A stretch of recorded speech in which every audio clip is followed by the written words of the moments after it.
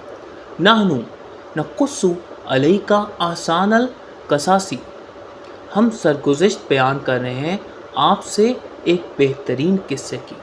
بما اوحینا الیک ھذا القرآن، بدولت اس کے جو ہم نے وحی کیا ہے آپ کی طرف یہ قرآن۔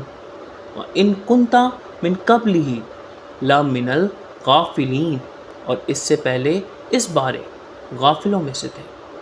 القصصی، قصص سے نکلا، ایک تحقیقی سرگزشت۔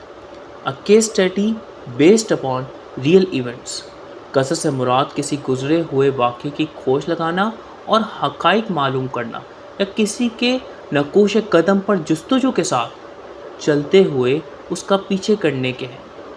الغافلین، غفل سے نکلا، بے خبر، آف ان اویئر۔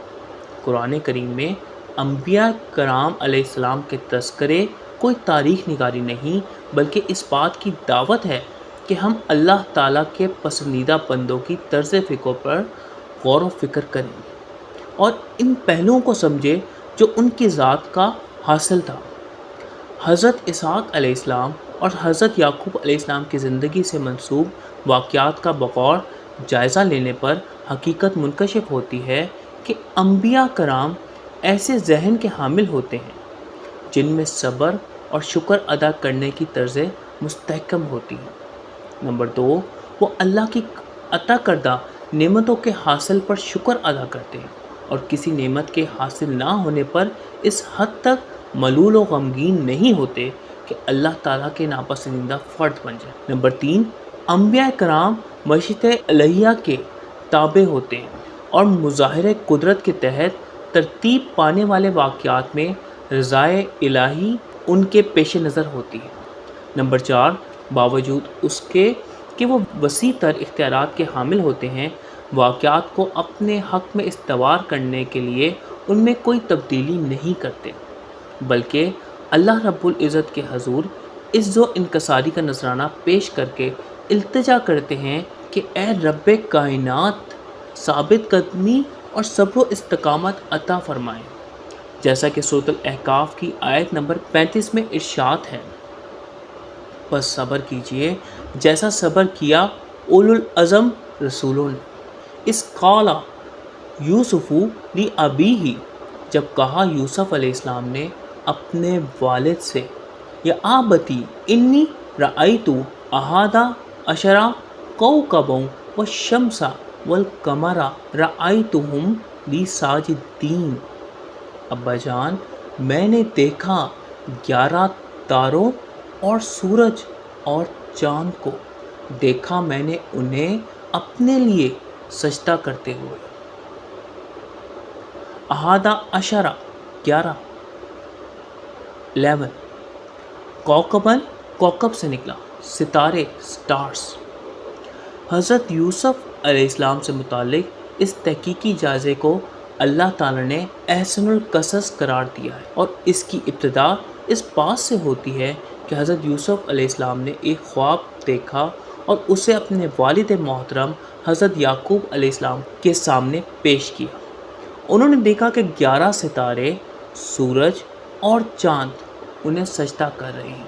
قال یا بنی لا تقصص رؤیاک علی اخواتک فیکیدوا لک کیدا، فرمایا اے میرے بیٹے، نہ سرگزشت بیان کرنا اپنا خواب کا اپنے بھائیوں سے، سو وہ تدبیر کریں تمہارے خلاف کوئی چال۔ ان الشیطان للانسان عدو مبین، بے شک شیطان انسان کا کھلا عداوتی ہے۔ رویا کا رائے سے بنا، تمہارا لاشعوری حالت میں دیکھا ہوا، یور ویژن۔ عدوم، عدو سے بنا، دوری پیدا کرنے والا، کوئی بھی ایسی چیز جو ذہنی عدم مطابقت کا سبب بنے۔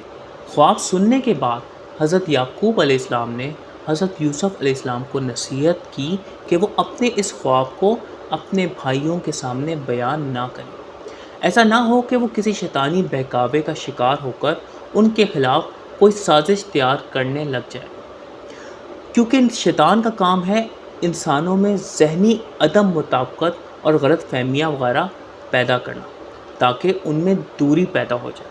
اس حقیقت کا برملا اظہار قرآن کریم میں بارہا موجود ہے۔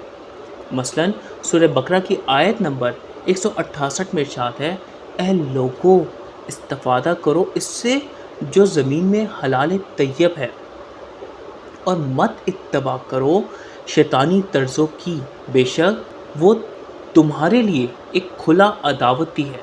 وَكَذَلِكَ يَجْتَبِيكَ رَبُّكَ وَيُعَلِّمُكَ مِن تَأْوِيلِ الْأَحَادِيثِ، اور اسی طرح تمہیں منتخب فرمائے گا تمہارا رب اور سکھائے گا تمہیں تاویل الاحادیث سے۔ وَيُتِمُّ نِعْمَتَهُ عَلَيْكَ وَعَلَىٰ آلِ یعقوب، اور اپنی نعمت تمام فرمائے گا تم پر اور آل یعقوب پر، کما اتمھا علی ابویک من قبل ابراہیم و اسحاق، جیسا اس نے تمام فرمائی تمہارے باپ ابراہیم علیہ السلام اور اسحاق علیہ السلام پر اس سے پہلے۔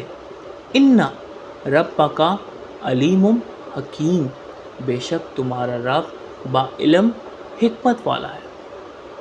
تاویلی اول سے بنا، علامات یا اشاروں کی مدد سے نتیجہ اخذ کرنا اور بات کی تہ تک پہنچنا، انٹرپریٹیشن۔